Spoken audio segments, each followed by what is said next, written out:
Everyone laughed when a broke single dad adopted a homeless girl. But no one's laughing now. The family courtroom is too bright. Fluorescent lights hum like wasps trapped in glass. A 9-year-old girl sits in the gallery, her small hands gripping the edge of a wooden bench. She's watching her father. He's in the witness chair, hands folded, head down. A custodian in a borrowed suit that doesn't fit right. The judge asks him a question. He answers in a voice so quiet, the court reporter leans forward to catch it. "Mr. Ortiz, do you understand what's at stake here?" He nods. "Yes, Your Honor." "If you cannot prove that this child's abilities are genuine, that you did not coach or exploit her, I have no choice but to remove her from your custody." The girl in the gallery makes a sound. Not quite a gasp, not quite a sob. The man in the witness chair closes his eyes. He's 48 hours away from losing the only person he's loved in 9 years. The judge gives him one last chance. "Is there anything you can offer this court? Any evidence that demonstrates your legitimacy as her guardian?" He stands, slowly, like a man walking to his own execution. He crosses to the piano in the corner of the room, sits on the bench, his hands rest on his knees. And the girl in the gallery, this tiny, silent child who's spent half her life on the streets, whispers something only the social worker beside her can hear. "He hasn't played since Mama died." The man at the piano takes a breath. His fingers find the keys. If you believe that some bonds are written in the soul before they're ever spoken aloud, that family is not about blood, but about who shows up when the world walks away. Stay with this story. Because what happens next will prove that love, even when it arrives by accident, is never a mistake. Before we begin, hit subscribe and tell me in the comments, who was the person who believed in you when no one else did? But to understand how a broke janitor and a homeless girl became the family that no one saw coming, we need to go back 8 months. To a rainy night under an overpass in Seattle. Everyone laughed when a broke single dad adopted a homeless girl. But no one's laughing now. The family courtroom is too bright. Fluorescent lights hum like wasps trapped in glass. A 9-year-old girl sits in the gallery, her small hands gripping the edge of a wooden bench. She's watching her father. He's in the witness chair, hands folded, head down, a custodian in a borrowed suit that doesn't fit right. The judge asks him a question. He answers in a voice so quiet, the court reporter leans forward to catch it. "Mr. Ortiz, do you understand what's at stake here?" He nods. "Yes, Your Honor." If you cannot prove that this child's abilities are genuine, that you did not coach or exploit her, I have no choice but to remove her from your custody. The girl in the gallery makes a sound, not quite a gasp, not quite a sob. The man in the witness chair closes his eyes. He's 48 hours away from losing the only person he's loved in 9 years. The judge gives him one last chance. "Is there anything you can offer this court? Any evidence that demonstrates your legitimacy as her guardian?" He stands, slowly, like a man walking to his own execution. He crosses to the piano in the corner of the room, sits on the bench. His hands rest on his knees. And the girl in the gallery, this tiny, silent child who's spent half her life on the streets, whispers something only the social worker beside her can hear. "He hasn't played since Mama died." The man at the piano takes a breath. His fingers find the keys. If you believe that some bonds are written in the soul before they're ever spoken aloud, that family is not about blood, but about who shows up when the world walks away. Stay with this story. Because what happens next will prove that love, even when it arrives by accident, is never a mistake. Before we begin, Hit subscribe and tell me in the comments, who was the person who believed in you when no one else did? But to understand how a broke janitor and a homeless girl became the family that no one saw coming, we need to go back 8 months. To a rainy night under an overpass in Seattle. The apartment smelled like burnt toast and rain. Daniel stood at the stove, scraping black edges off bread while Mia hummed at the kitchen table. The melody shifted and wandered, never quite repeating. She'd been humming since she woke up. He set the plate in front of her. 2 eggs, scrambled, toast with butter, orange juice in a plastic cup with cartoon elephants on it. She didn't look up, just kept humming. Daniel sat across from her. "You okay?" Mia's hand moved across the table. Her small fingers found his. She pressed once, hard. That meant scared. He turned his hand over, held hers gently. "What is it?" She hummed louder. Her eyes stayed on the plate. Daniel didn't push.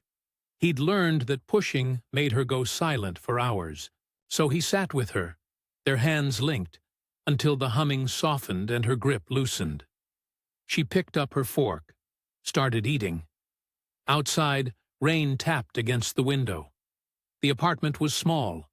1 bedroom, peeling linoleum, a couch with a broken spring. But it was warm, and it was theirs. 20 minutes later, they walked to the bus stop.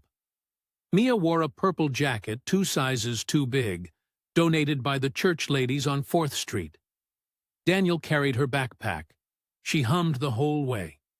At the corner store, 2 of those same church ladies stood under the awning, Mrs. Reyes and Mrs. Santos. They smiled when they saw Mia.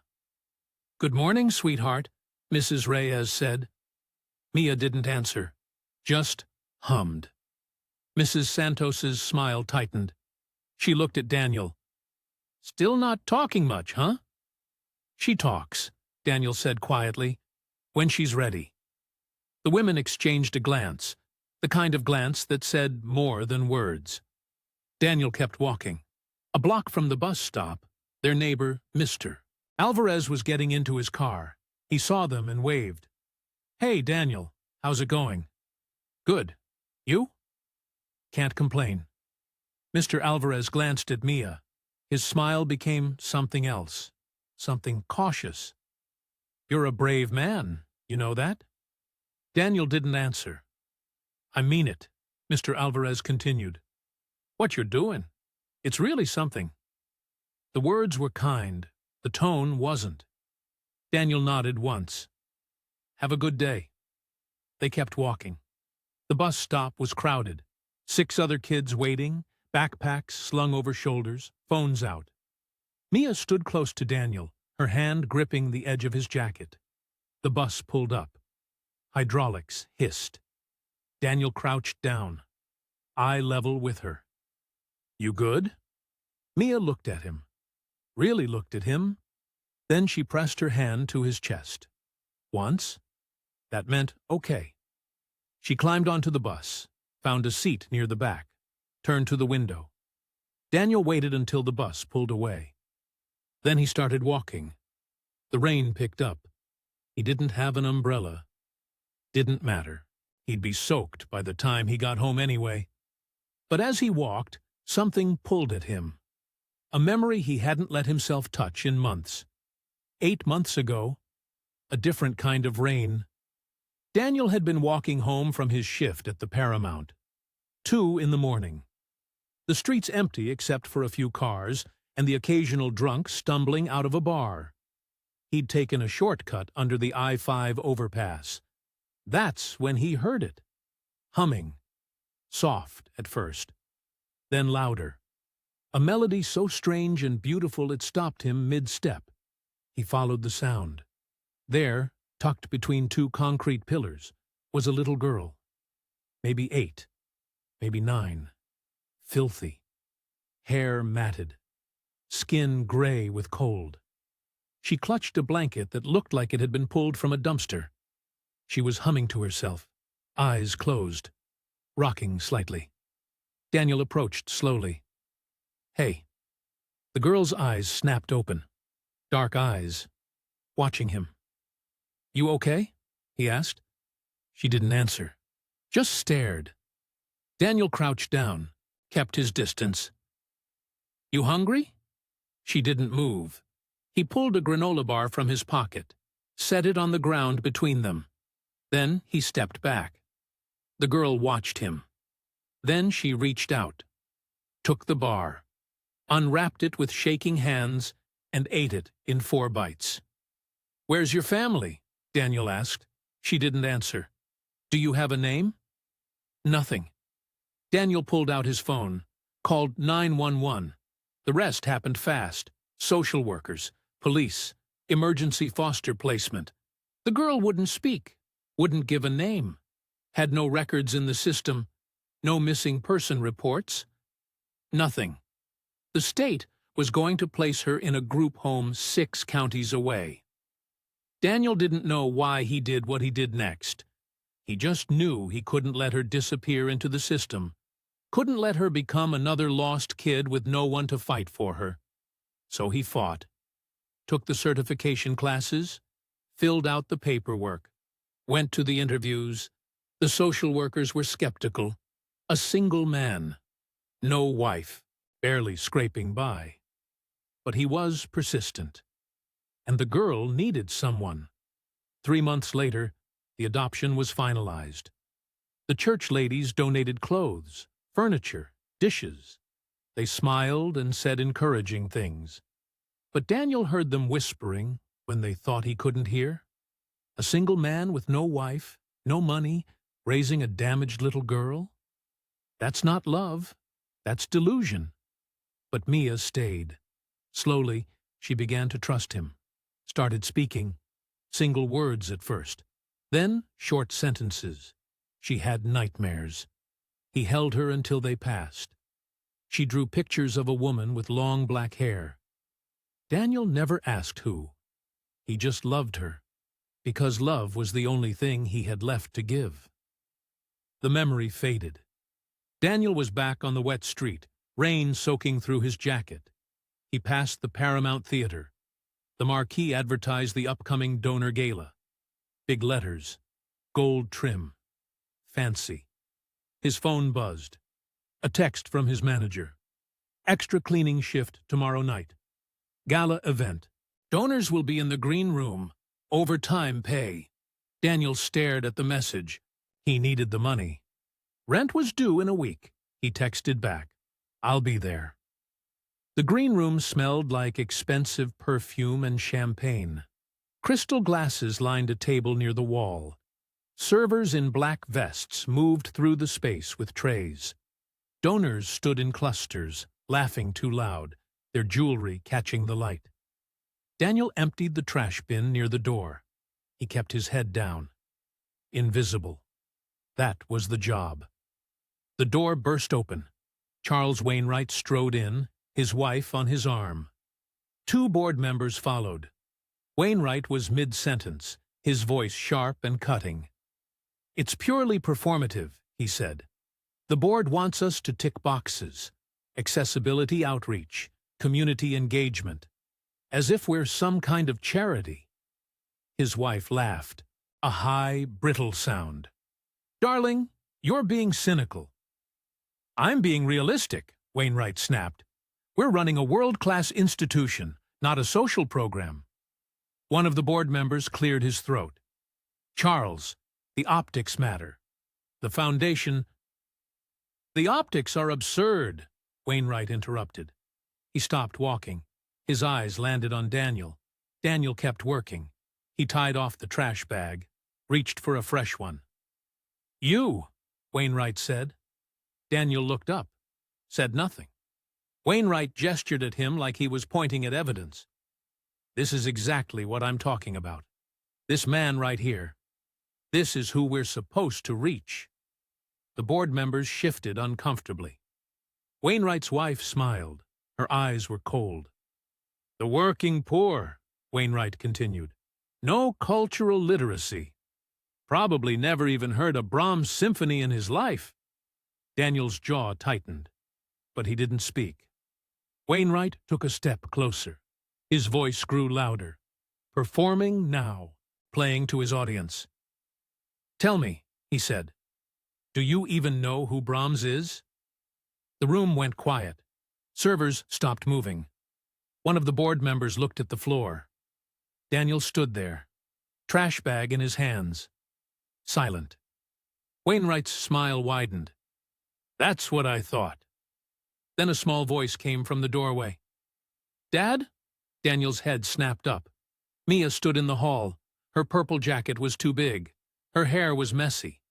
She clutched the straps of her backpack with both hands. Daniel's chest went tight. "Mia, what are you doing here?" She didn't answer, just stared at the adults in the room. Her eyes were wide, watching. She'd heard everything. Wainwright glanced at her, then back at Daniel. "This is your daughter?" Daniel moved toward her.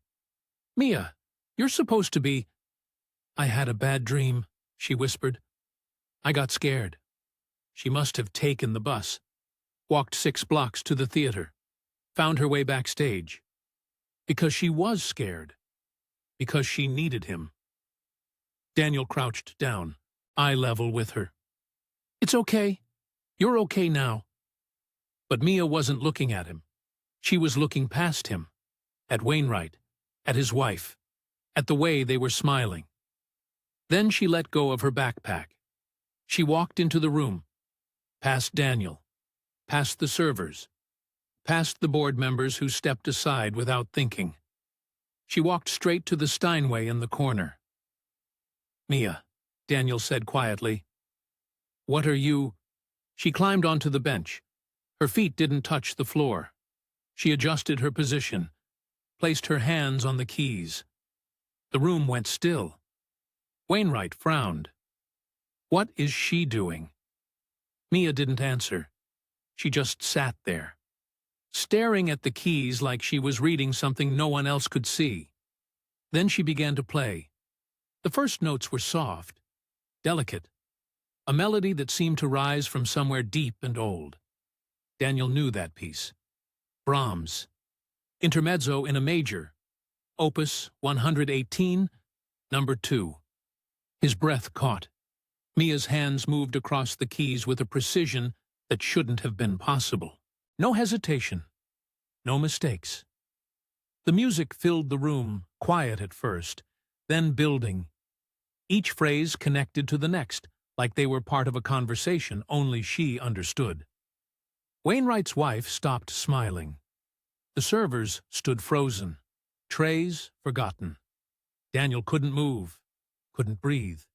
He'd never seen Mia touch a piano, never heard her play a single note. He didn't even know she'd ever been near an instrument. But this wasn't a child's fumbling. This was mastery. The music swelled, tender, aching. The kind of playing that didn't come from lessons. It came from somewhere deeper, from memory, from loss. 4 minutes passed. No one spoke. No one moved. When Mia finished, the silence that followed felt heavier than the music. She turned on the bench, looked directly at Wainwright. "My dad taught me that one," she said. Her voice was small, clear, certain. Daniel stared at her. His mouth opened. No words came out. He'd never taught her anything. He'd never touched a piano in her presence. He had no idea she could do this. The board members looked at each other, then at Daniel, then back at Mia. Wainwright's face had gone pale. His mouth moved, but no sound came out. His wife pulled out her phone. She wasn't the only one. 3 other people in the room were already recording. Daniel's legs felt weak. He took a step toward Mia, then stopped. She was still sitting at the piano, watching him, waiting for him to say something, but he had nothing to say. Because the girl he thought he knew, the silent, broken child he'd found under an overpass, had just played Brahms like she'd been trained by masters. And he'd never seen it coming. The whispers started. Low at first, then louder, voices overlapping.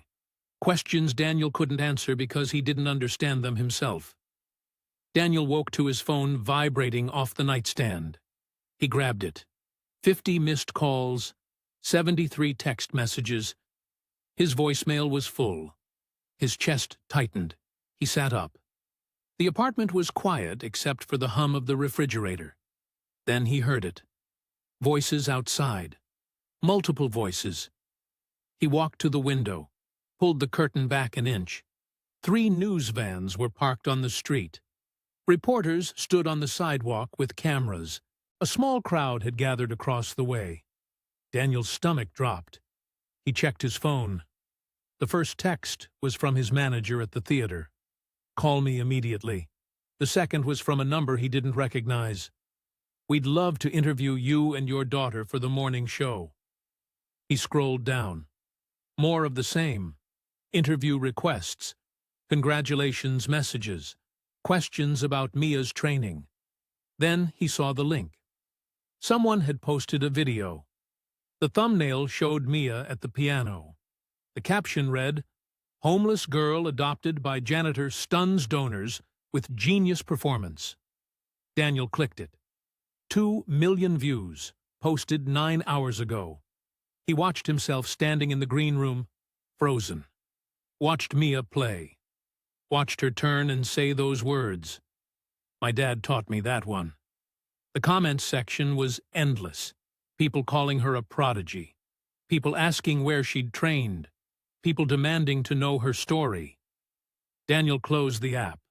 His hands were shaking. He walked to the living room. Mia was asleep on the couch, curled under a blanket. Her backpack was on the floor where she'd dropped it last night. He sat on the edge of the coffee table. Watched her breathe. She looked so small, so fragile. How had he not known? His phone buzzed again. He silenced it. Mia stirred. Her eyes opened. She looked at him. "Morning," Daniel said quietly. She sat up, rubbed her eyes. "Are you mad?" "No. I didn't mean to make a problem." Daniel shook his head. "You didn't." But even as he said it, he wasn't sure it was true. He made breakfast while Mia sat at the table. She didn't hum, just stared at her hands. Daniel set a plate in front of her, eggs and toast. She picked at it. "Mia," he said gently, "where did you learn to play piano?" She didn't look up. "Mama taught me." Daniel's breath caught. It was the first time she'd ever mentioned her mother. "Your mama?" Mia nodded. "Before?" "Before what?" "Before I was alone." Daniel sat down across from her, kept his voice soft. "Can you tell me about her?" Mia pushed her eggs around with her fork. "She had long hair, black. She played music all the time." "Do you remember her name?" Mia's face scrunched up, like she was trying to pull something from deep water. "Just Mama." She got up from the table, walked to her backpack, pulled out her sketchbook. She flipped through pages, stopped on one, brought it to Daniel. It was the drawing he'd seen before, the woman with long black hair. But this time, he looked closer. The woman was standing next to a music stand, holding a violin. "She played this," Mia said, "and she taught me piano." Daniel stared at the drawing. His throat went tight. Someone had trained this child. Someone who loved her. Someone who gave her this gift. And then, that someone had disappeared. Mia climbed back into her chair, started eating again. Daniel's phone rang. He ignored it. It rang again, and again. Finally, he answered. "Hello? Mr. Ortiz, this is Jennifer Kim from the Seattle Times. I'd love to talk to you about—" Daniel hung up. The phone rang again. A different number.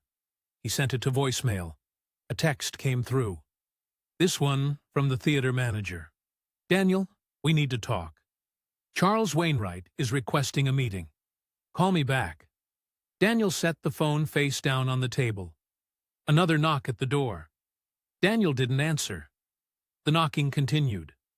Harder now. Mia looked at him. Her eyes were wide. "It's okay," Daniel said. "Just stay here." He walked to the door, looked through the peephole. A woman with a microphone, a cameraman behind her.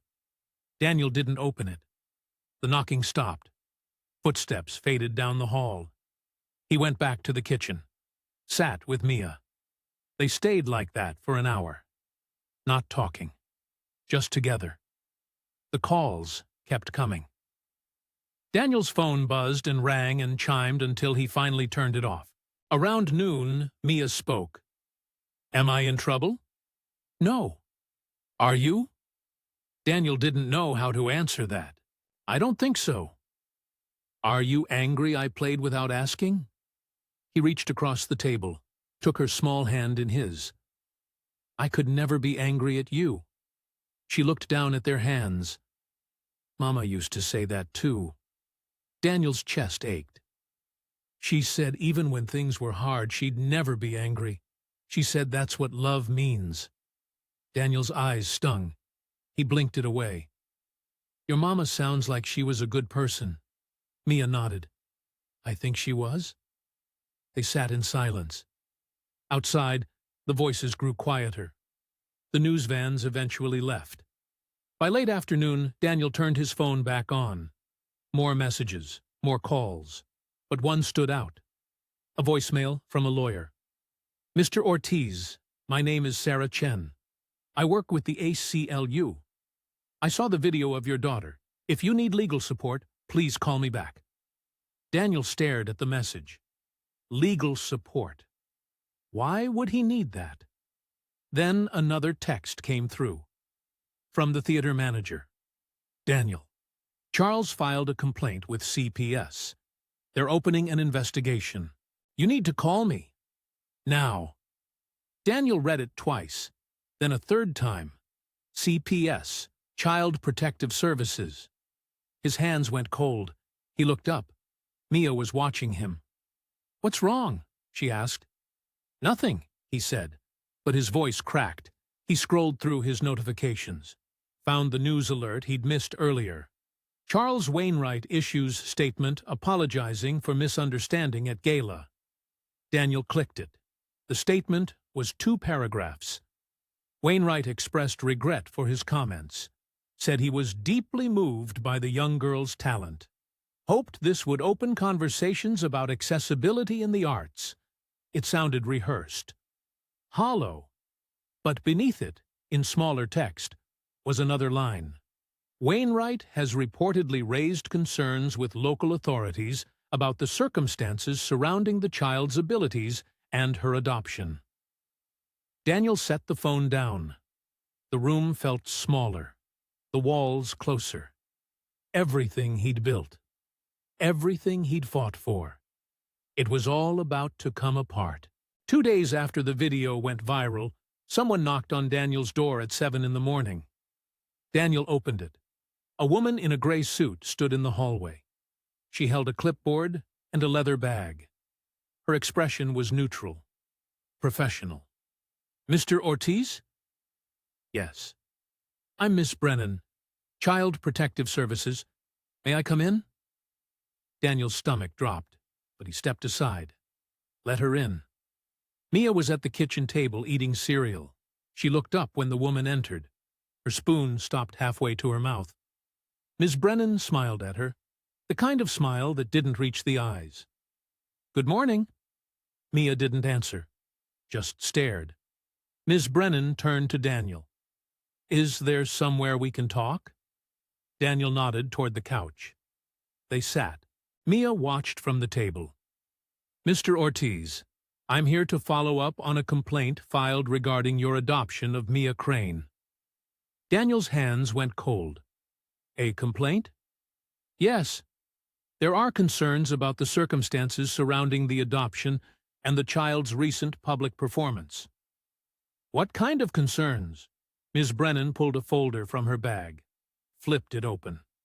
"The complaint alleges that you may have coached the child for financial gain, that her abilities were fabricated or exaggerated to generate sympathy and attention. Daniel's jaw tightened. That's not true. I'm here to determine that. Ms. Brennan's pen hovered over her notepad. Can you tell me about Mia's background? Where she came from? I found her under the I-5 overpass 8 months ago. She was homeless, alone. And you decided to adopt her? Yes. Why? Daniel looked at Mia. She was still watching, still holding her spoon. Because she needed someone. You're a single man. No wife, no family. You work as a custodian, correct? Yes. How do you afford to care for her on that salary? I budget. I work overtime when I can. Ms. Brennan wrote something down. During the adoption process, did you mention that Mia had musical abilities? No? Why not? I didn't know. Ms. Brennan looked up. Her eyebrows lifted slightly. You didn't know your daughter could play piano at a professional level? No. That seems unusual, Mr. Ortiz. Daniel's hands clenched. I'm telling you the truth. I had no idea. Ms. Brennan set her pen down. I'd like to speak with Mia. Alone. Daniel's chest went tight. Why?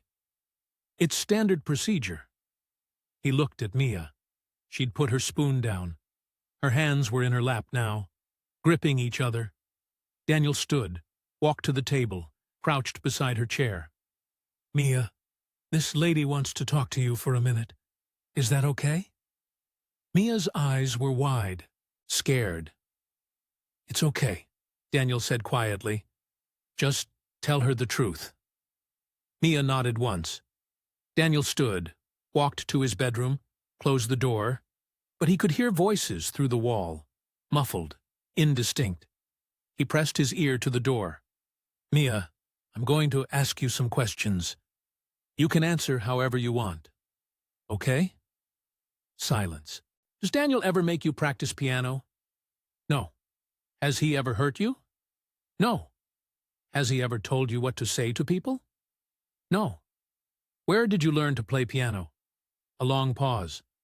Mama taught me. Your mama? Before? Before what? Before I was alone. The questions continued, gentle but persistent. Mia's answers were short, honest, confused. Finally, the voices stopped. Footsteps crossed the apartment. Daniel opened the door. Ms. Brennan was putting her folder back in her bag. Thank you for your cooperation, Mr. Ortiz. Are we done? For now. But the case remains open. I'll be in touch. She walked to the door, stopped, turned back. Mr. Ortiz, I'll be honest with you. This doesn't look good. A single man, no history with children, suddenly adopts a homeless girl who turns out to be a prodigy. Then a viral video. People are asking questions. I didn't do anything wrong. That's what we're trying to determine. She left. Daniel stood in the middle of the room. His hands were shaking. Mia was still at the table, staring at her bowl. Daniel sat beside her. You okay? She nodded, but she didn't look at him. An hour later, Daniel's phone rang. The theater manager. Daniel, we need to talk. What's going on? Wainwright filed an official complaint with CPS. He's alleging that you exploited Mia, that you coached her to perform so you could gain sympathy, maybe financial support. Daniel's breath caught. That's insane. I know, but he's got lawyers, and he's claiming the timing is suspicious. The video went viral right after his public comments. He's saying it was orchestrated. It wasn't. I believe you, but I'm required to cooperate with the investigation. They'll probably want to interview me. What do I do? Get a lawyer, a good one. The call ended. Daniel sat on the couch, stared at the wall. His phone rang again, unknown number.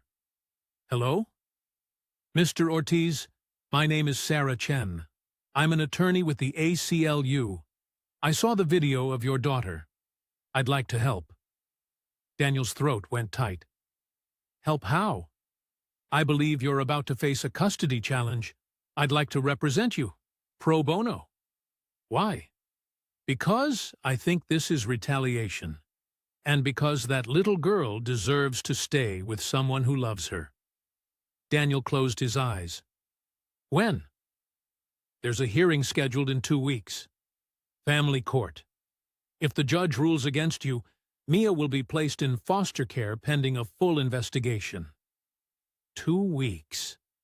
Daniel looked at Mia.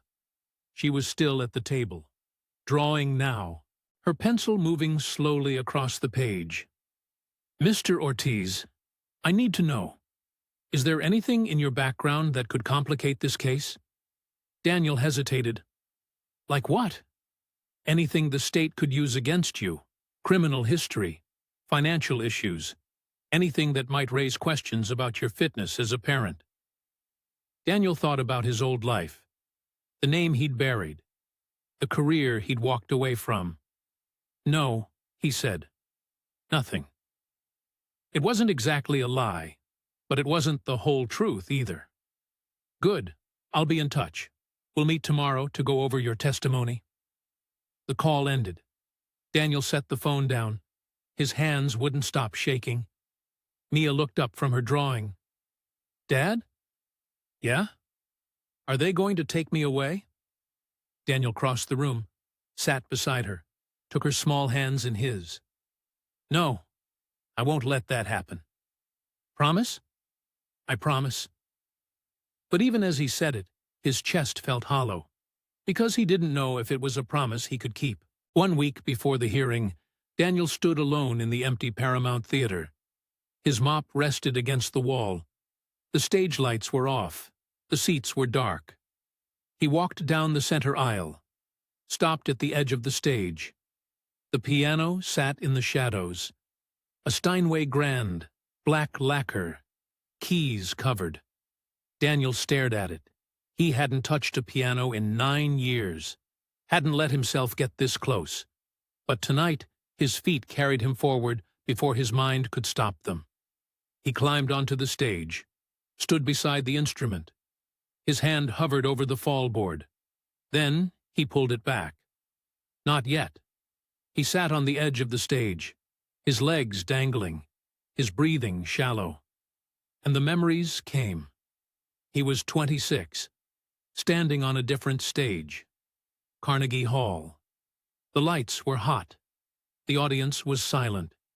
His fingers moved across the keys, playing a piece he'd written in 3 sleepless nights. Something raw and honest and terrifying to share. When he finished, the applause was deafening. He was 28, in a practice room at Juilliard. A woman with long black hair stood by the window, her violin tucked under her chin. She played a phrase. He answered it on the piano. They went back and forth like that for hours, building something neither of them could have created alone. Her name was Isabel Crane. She laughed when she played.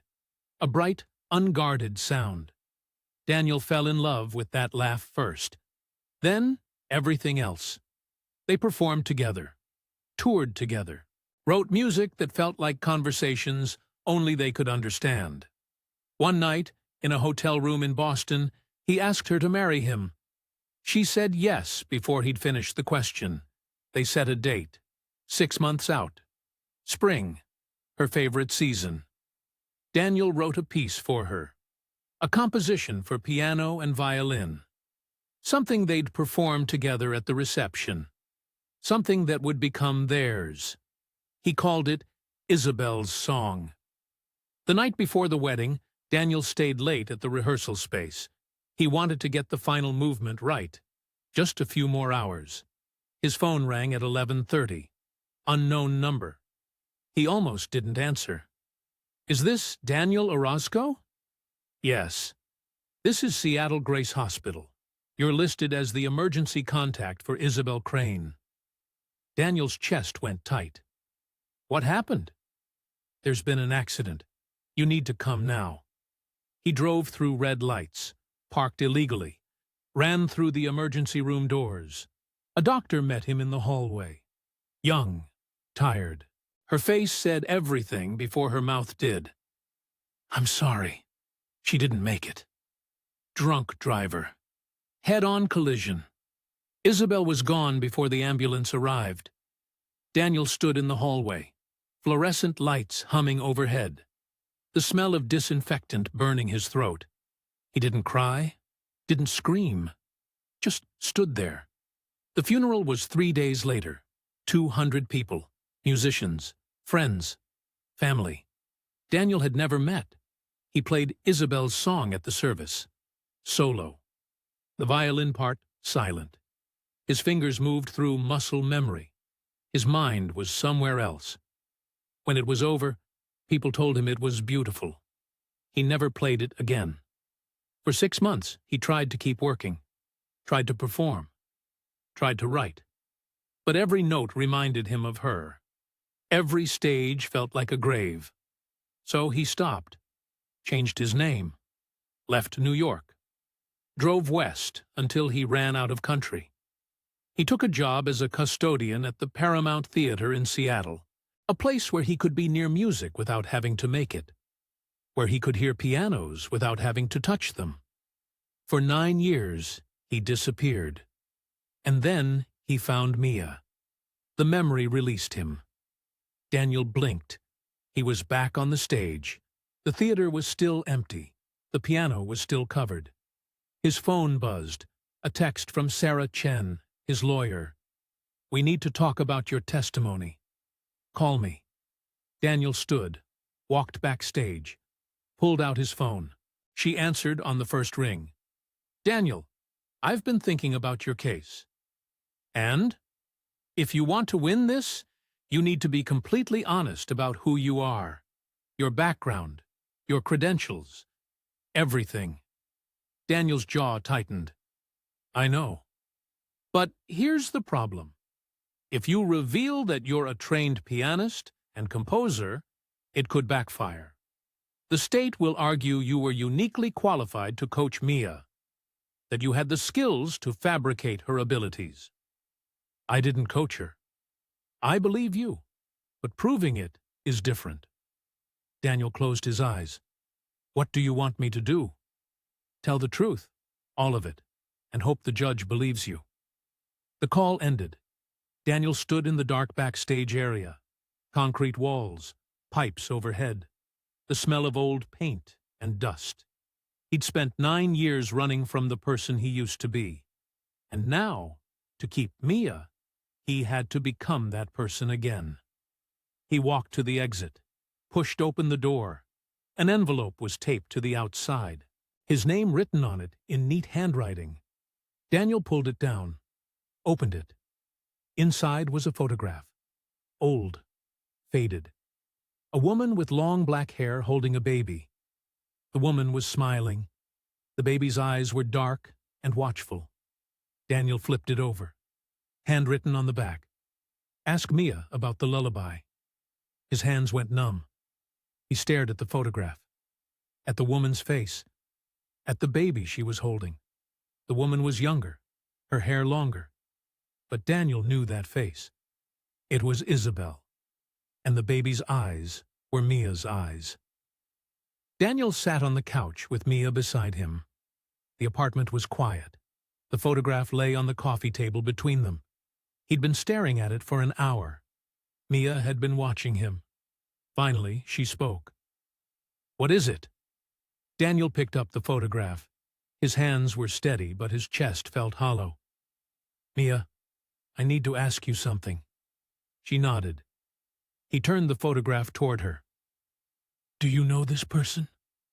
Mia leaned forward, looked at the woman holding the baby. Her eyes went soft. "That's Mama." Daniel's breath caught. "Are you sure?" "Yes." He flipped the photograph over, showed her the handwriting. "It says to ask you about the lullaby. Do you know what that means?" Mia was quiet for a long moment. Then she began to hum. The melody was soft at first, delicate, a rising phrase that hung in the air like a question. Daniel's vision blurred. He knew that melody. It was a fragment from Isabel's song, the piece he'd written for her, the piece he'd played at her funeral, a composition no one else had ever heard, never recorded, never published. Mia's humming continued. The phrase repeated, then shifted into a variation he'd never written. She stopped, looked at him. Mama used to hum that to me, every night, before I went to sleep. Daniel's throat closed. Did she say anything about it? Mia nodded. She said a man who loved her wrote it for her, but he disappeared after she died. The words hit Daniel like a fist to the chest. She said, if I ever met him, I should tell him something. What? That she forgave him for not being there. Daniel's hands started shaking. He set the photograph down before he dropped it. Isabel had a child, before they met. A daughter she'd never told him about. And that daughter was sitting next to him right now. Mia, he said quietly. Your mama's name was Isabel Crane, wasn't it? Mia's eyes widened. You knew her. I loved her. The room went silent. Mia stared at him, processing. I was going to marry her, Daniel said, but she died before we could. I didn't know she had a daughter. I didn't know about you. Mia's breathing changed. Faster now. Shallow. I wrote that lullaby for her, 9 years ago. I played it once, at her funeral. Then I walked away from everything. He turned to face Mia fully. I changed my name, moved to Seattle, tried to forget. And then one night, I found a little girl under an overpass. She was humming. A melody so beautiful I couldn't walk past her. Mia's eyes filled with tears. I didn't know who you were, Daniel said.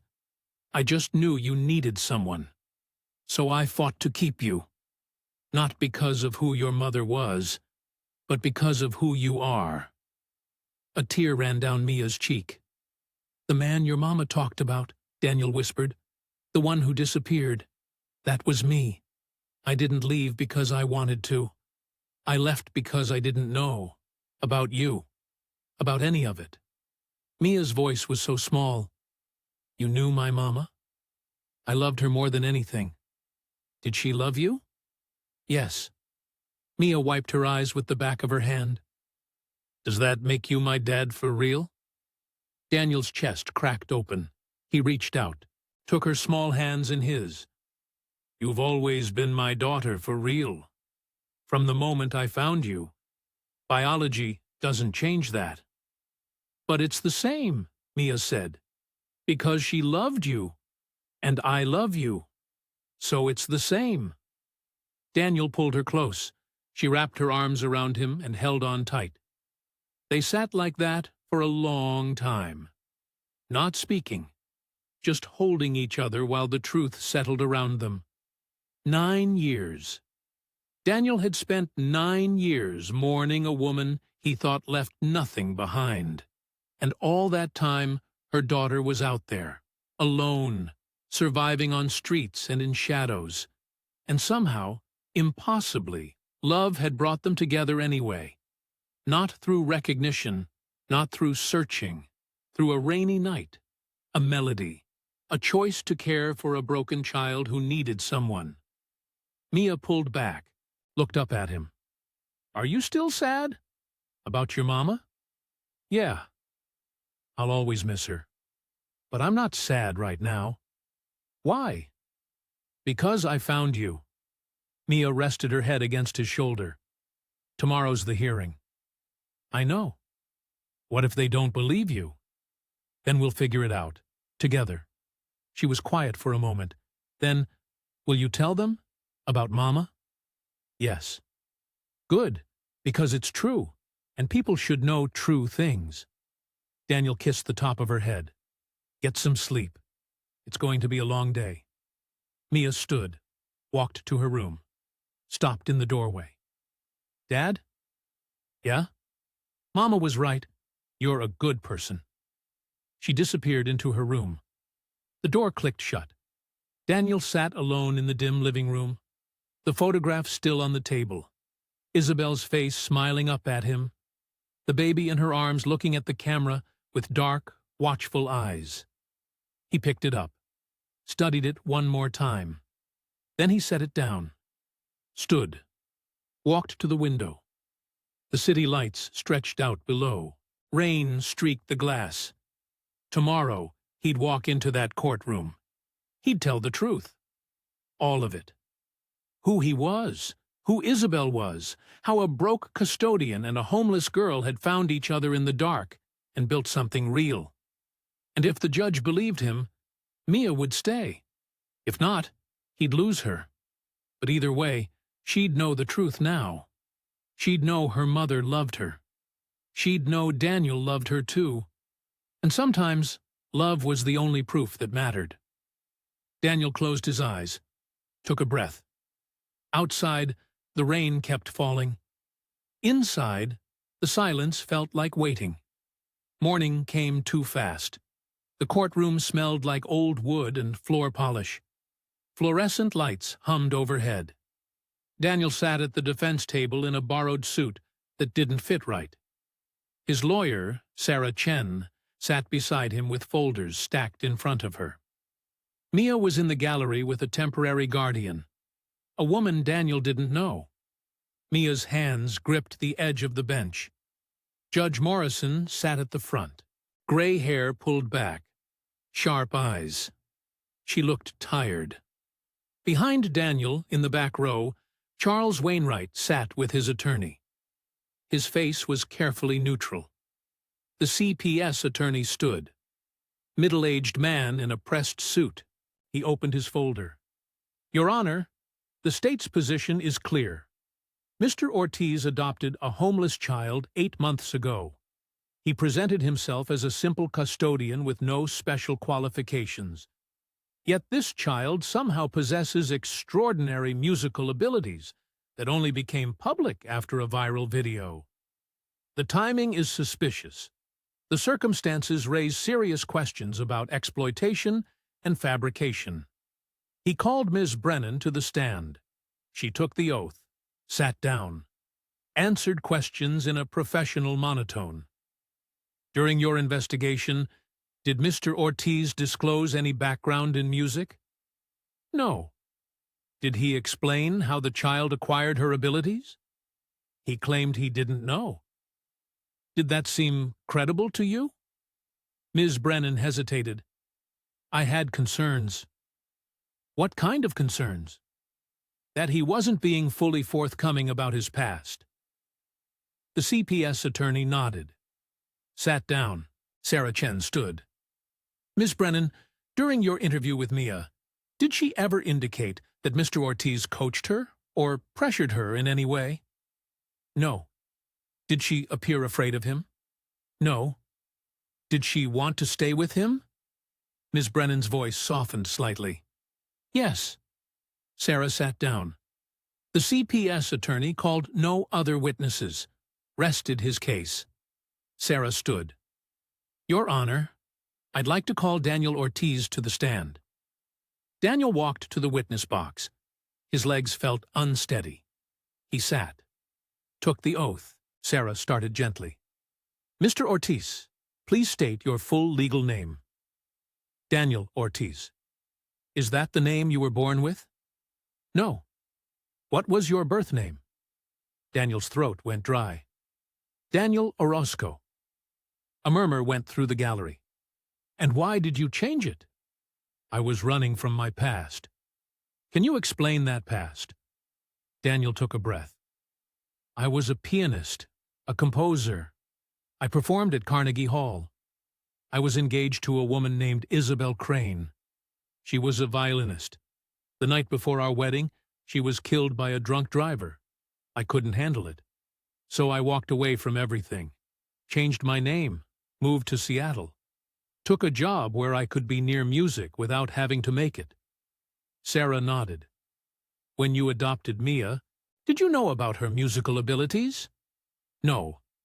Did you know who her mother was? No, not until last night.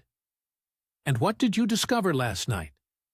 That Mia is Isabel's daughter, the woman I was going to marry, the woman who died 9 years ago. The courtroom went completely still. The CPS attorney shot to his feet. Objection. This is convenient fiction designed to— I can prove it, Daniel said quietly. Judge Morrison held up her hand. Mr. Ortiz, that's a serious claim. I know. The CPS attorney's face was red. Your Honor, this is exactly the kind of manipulation we're concerned about. A fabricated story designed to create sympathy and— How do you propose to prove it, Mr. Ortiz? Judge Morrison asked. Daniel looked at Sarah. She nodded. I can play a piece of music, Daniel said. A composition I wrote for Isabel. I performed it once, at her funeral. It was never recorded, never published. If Mia recognizes it, you'll know I'm telling the truth. The CPS attorney shook his head. Your Honor, this proves nothing. He could have taught her. Your Honor, Sarah interrupted. Mr. Ortiz is proposing a demonstration that cannot be faked.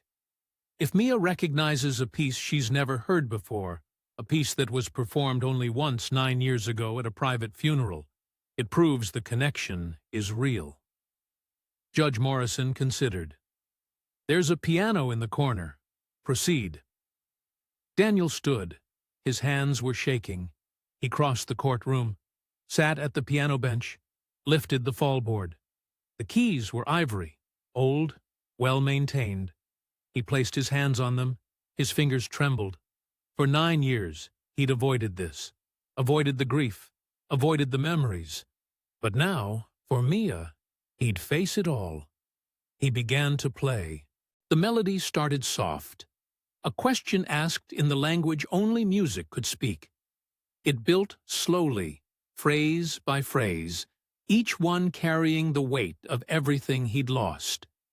This was Isabel's song, the piece he'd written in sleepless nights, imagining their life together, the piece he'd played while her casket sat 15 feet away. In the gallery, Mia's head lifted. Daniel kept playing. The music swelled, tender, aching. And then he heard it, humming. Mia's voice, small and clear, adding a counter-melody that didn't exist in the original composition. She wasn't repeating what he played. She was answering it, creating something new in real time. Judge Morrison's hand went up. Stop. Daniel's hands lifted from the keys. The courtroom went silent. Mia stood in the gallery, tears streaming down her face. Mia, Judge Morrison said gently, do you recognize that song? Mia nodded. Where have you heard it before? My mama used to play that song. Mia's voice was barely audible. On her violin. She said a man who loved her wrote it for her. But he disappeared after she died. A tear ran down Mia's cheek. She said if I ever met him, I should tell him she forgave him for not being there. The courtroom was so quiet, Daniel could hear his own heartbeat. Judge Morrison leaned forward. Mr. Ortiz, you're claiming this child is Isabel Crane's biological daughter? Yes, Your Honor. And you only discovered this connection last night? Yes. Judge Morrison looked at the CPS attorney. Comments? The man's face had gone pale. This is— Your Honor, we'd need genetic testing to confirm— Agreed, Judge Morrison said. Mr. Ortiz, are you willing to submit to DNA testing? Yes. Judge Morrison picked up her phone, spoke quietly, hung up. I'm also going to need verification of your claimed identity as Daniel Orozco. She made another call. Put it on speaker. A woman's voice came through. Juilliard Registrar's Office. This is Judge Morrison, King County Family Court. I need to verify the records of a former student. Daniel Orozco. Graduated 2012. Keys clicking. Then, yes, we have records for Daniel Orozco.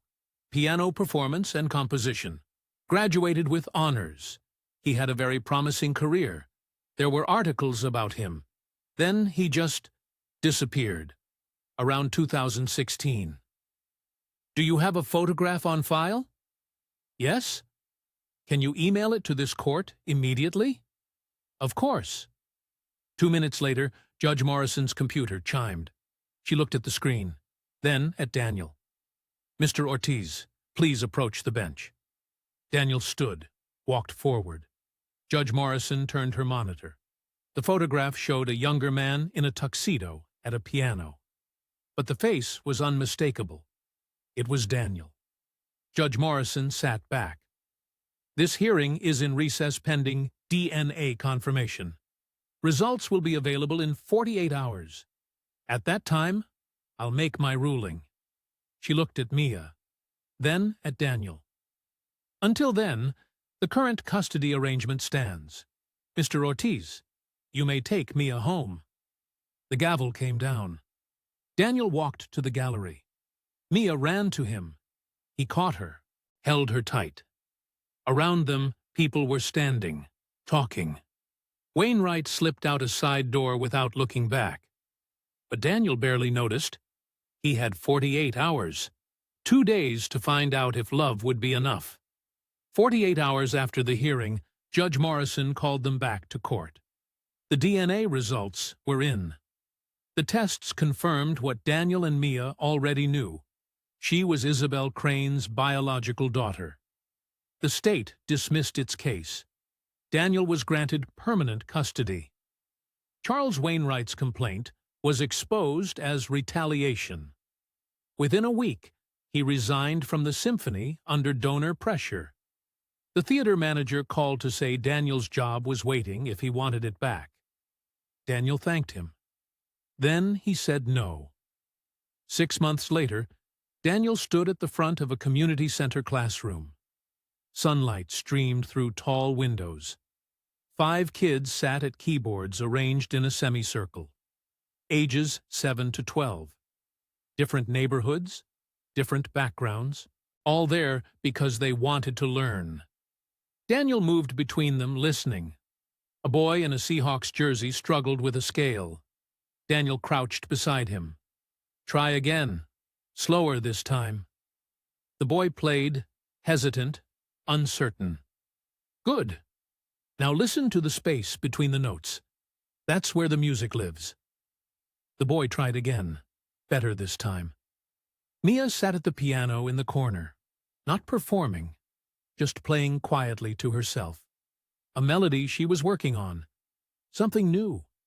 She looked different now, healthier. Her hair was cut shorter. She wore jeans and a t-shirt with a cartoon cat on it. She'd made friends at school, went to birthday parties, learned to ride a bike. She was still a prodigy, still played with a maturity that shouldn't have been possible. But she was also just a kid, and that balance felt right. After class, parents came to pick up their children. They thanked Daniel. Some paid what they could. Others couldn't pay anything. Daniel never asked. A small group of donors had funded the program after his story went public. It was enough. Sarah Chen stopped by as the last family left. She'd stayed in touch, become something like a friend. "How's it going?" she asked. "Good, really good." She smiled. "You look different." "How?" "Like you're not running anymore." Daniel thought about that. "Yeah, I guess I'm not." She left. Daniel locked up. Mia waited by the door with her backpack. "Ready?" he asked. She nodded. They walked to the bus stop, rode across town, got off near a cemetery with iron gates and old trees. It was the anniversary of Isabel's death. 9 years. Daniel had never visited her grave. Couldn't bring himself to face it. But today felt different. They walked through rows of headstones, found the one with her name, Isabel Crane, beloved daughter, gifted musician. Gone too soon. Mia knelt, placed flowers at the base. White lilies, Isabel's favorite. Daniel stood behind her, his throat tight. "I wish I could have met her," Mia said quietly. "She would have loved you." "How do you know?" "Because you're everything good about her. Everything she hoped the world could be." Mia stood, took Daniel's hand. Daniel pulled out his phone, found the recording he'd made, the composition he'd played in court. Isabel's song. He'd recorded it that night, after they got home, so Mia could have it. He pressed play. The melody filled the quiet cemetery. Tender, aching. A conversation between two people who'd loved each other across time and loss. When it finished, they stood in silence. Then Mia started humming. Not Isabel's song. Something new. A melody Daniel had never heard before. It rose and fell in phrases that felt both familiar and surprising, like a question and an answer woven together. "What's that?" Daniel asked. "Something I've been working on. It's beautiful. I'm not done yet, but I think it's almost ready." They turned, walked back through the cemetery. The sun was lower now, warm light filtering through the leaves. As they walked, Mia kept humming, adjusting phrases, trying variations. Daniel listened. Then, without thinking, he began humming too. A counter-melody, something that fit alongside hers but stood on its own. Mia looked up at him, smiled. They walked hand in hand, both humming different melodies that somehow harmonized, creating something together that neither could have made alone. At the cemetery gate, Mia stopped humming, looked at Daniel. "Do you think it's good enough?" she asked. "Your song?" "Yeah."